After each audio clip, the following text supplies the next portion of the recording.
Bonjour à vous. Partie 3, chapitre 4. Février 2014. Redevenir soi. De retour en France, je reprenais mon rythme moi aussi. Ma mère est venue pour quelques jours m'aider avec les derniers cartons. Les journées se succédaient entre travail et rangement. Et puis, quelques soirées entre amis agrémentaient ce quotidien de moments de rire. J'ai eu à peine le temps de me poser que je repartais pour le travail. Direction les États-Unis, l'Arizona. Je partais pour rencontrer des équipes locales dans cette démarche qu'on avait lancée d'assainir les relations, d'ouvrir la communication et d'être coopératif. J'étais très bien accueillie. Je découvrais Tucson, une ville au milieu du désert, non loin de petits canyons et bordée de cactus. J'avais emmené mes chaussures de randonnée. J'y restais une dizaine de jours. Je visitais le musée du désert, qui abritait la faune et la flore des déserts américains. Je marchais sur les pistes extérieures, au milieu des arbres et cactus, non loin des coyotes, pumas et serpents. J'avais l'impression d'être au milieu d'un western. Le contraste avec l'Afrique du Sud 2 semaines auparavant était saisissant. J'assistais à un spectacle de rapaces et admirais les colibris dans une volière. Je me trouvais au milieu de leurs battements d'ailes, dans les couleurs de la végétation ambiante. Et je respirais profondément. Le lendemain, je prenais mes chaussures, un sac à dos et avec une collègue, nous sommes partis pour une randonnée dans Sabino Canyon. En marchant, j'observais les collines. Les cactus marquaient le chemin, à perte de vue. Au bout de quelque temps, nous nous sommes arrêtés pour boire un peu d'eau et prendre des photos. En reprenant mon sac à dos posé sur le sol, quelque chose s'est mis à bouger. J'ai fait un pas en arrière, juste à temps pour voir traverser un serpent multicolore. Le choc passé, je m'émerveillais de cette rencontre fortuite. À 2 secondes près, je le prenais sur le pied. Au boulot, je retrouvais des amis qui avaient vécu sur la Côte d'Azur quelques années auparavant et étaient partis vivre aux États-Unis. Je rencontrais aussi de nouvelles personnes extraordinaires. L'entente était plus que cordiale. Je sentais que la confiance se renouvelait et la méfiance diminuait. Les journées étaient intenses. Je partageais un maximum d'informations. Je ne comptais plus. J'étais entière. Ce chapitre est très court comparé au précédent. Et pourtant, dans ce chapitre, il y a quelque chose d'important que je souhaitais transmettre. Plus que le voyage en tant que tel et les contrastes que je vis extérieurement, c'est la notion que pour la première fois, j'exprime le fait de me sentir entière. C'est-à-dire que je fais les cartons de, de l'appartement. Je suis en train de faire mes rangements. J'ai le travail. Il y a mes amis. Et puis, pour le travail, je repars en voyage avec cet objectif d'assainir les relations, de générer de la coopération. Et là, en fait, je me sens dans dans mon être, en fait. Parce que j'allie ce qui m'anime profondément, c'est-à-dire l'humain. L'humain dans le côté coopératif, dans le côté communication de cœur, communication bienveillante entre nous.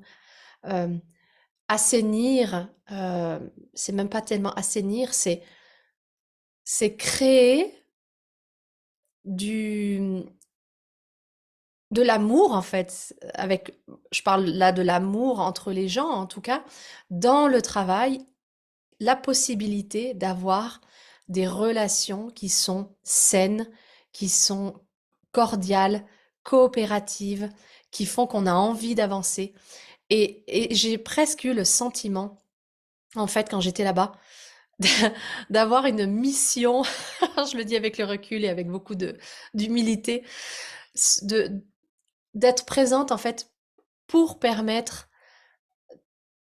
de, de, de renouer, de sortir de cette séparation et de renouer. Renouer le dialogue, renouer les relations, renouer le fait que on avance ensemble.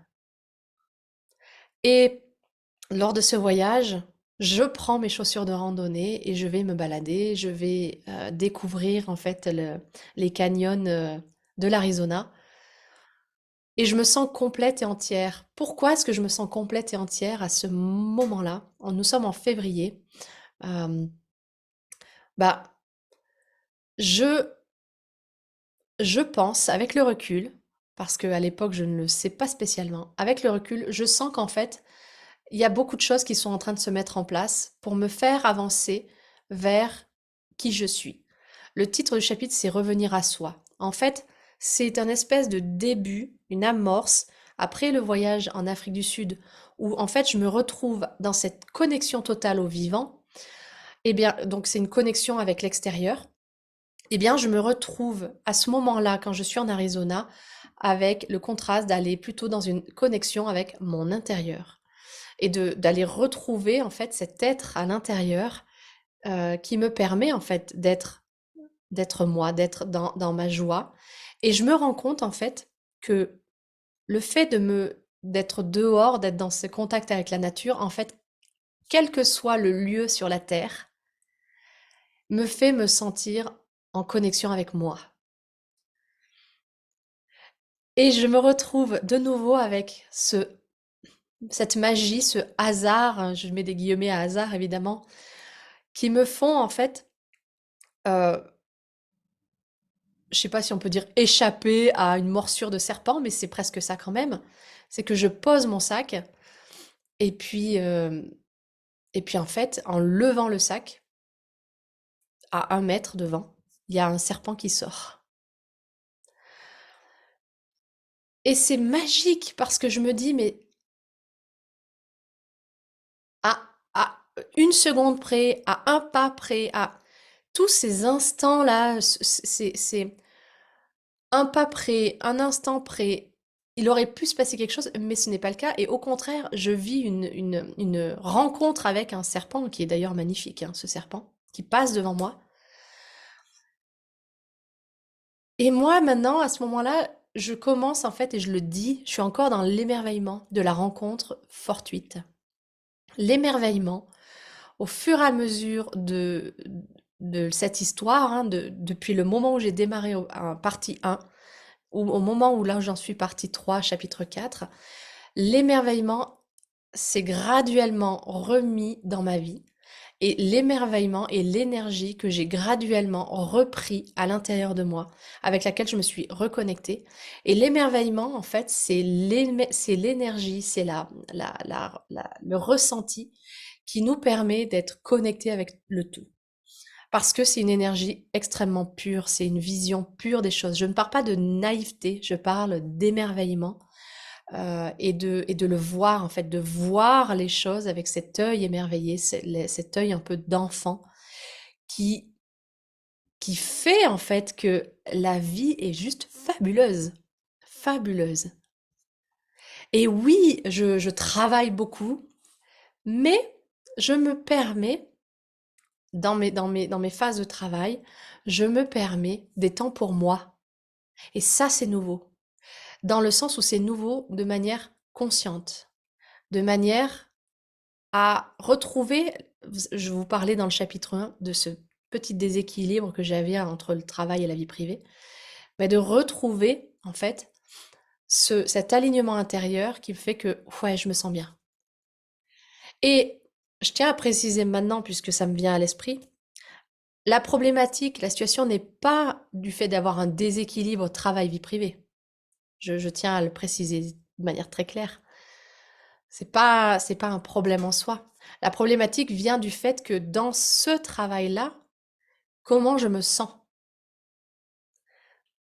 C'est ça la différence. C'est-à-dire que dans ce que je fais aujourd'hui, dans mes activités, c'est d'ailleurs plus un travail hein, que je vis actuellement, ce sont des activités de joie. Ce que je fais, je me sens bien avec ça. Donc, il y a des fois, des jours où je peux y passer des heures et des heures et des heures, et puis des jours où mon alignement me fait me dire non, je préfère être dehors, aller me balader, ou méditer, ou être avec des amis.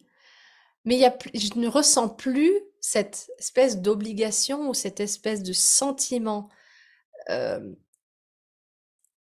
de mal-être à l'intérieur qui était déséquilibré. C'est-à-dire que dans mon travail à l'époque, j'avais la joie à faire des choses. Je peux pas le nier, je suis même très heureuse d'avoir fait tout ça et j'avais aussi un énorme malaise et un énorme mal-être et c'est ça en fait, c'est là où il y avait un déséquilibre, dans ce mal-être intérieur. En tout cas, dans ce chapitre-là, quand je suis aux États-Unis, eh ben, je me rends compte que je suis entière. C'est-à-dire que cette phrase, ce mot, je suis entière, en tout cas, je me sens entière, c'est que je vibre de la joie. Je vibre le fait d'être pleinement moi. Et c'est, je pense, à ce moment-là, un moment qui est assez rare que j'avais vécu dans d'autres moments, notamment au Cambodge, etc., mais qui n'était pas complètement clair en moi. Et là, à ce moment-là, je ne sais pas pourquoi, il y a quelque chose qui, pouf, qui a fait un déclic et qui me fait me sentir entière. Et peut-être que c'est parce que je retrouve ma mission d'être, ma mission de vie, c'est-à-dire pas tellement la mission, mais mon, mon essence, en fait, et que je la mets à l'œuvre dans mon travail, dans mes interactions humaines.